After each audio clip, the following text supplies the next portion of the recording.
And a failure to stop on time is really bad because if I'm holding a stock that has a lower expected value than other stocks that I could be in, or maybe it has a negative expected value, right? I'm getting hit two times.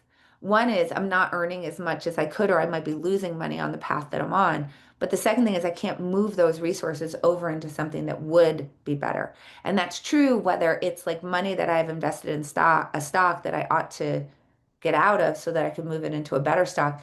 But it's also true like if you're in a job that you hate, not only do you hate that job, but you can't go get another job that you're really happy about. Or if you're in a relationship that isn't going well, it doesn't matter what you're doing. It's like there's always this problem of the costs of being on the path, but then also the opportunity costs that you're incurring. So we want to get ourselves into a place where we're actually willing to stop things sooner, right?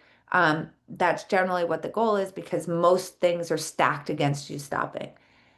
The issue is that knowing about it doesn't help, but it really feels like it will.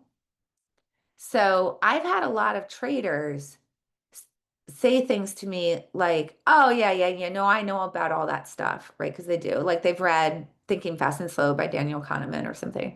They're like, "I know about all that stuff. I know about those problems." So what I do is every morning I wake up and I think, if I weren't holding these positions, would I buy them today?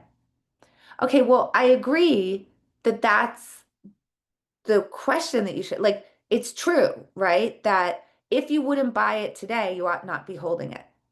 That is true. And that's actually the test of whether you would be the test of whether you are quitting well. If I were an omniscient, totally objective being, right? And I were staying in a position that I would not buy today, less transaction costs, then I am subject to some sort of bias that is causing me not to quit because those two decisions should align with each other.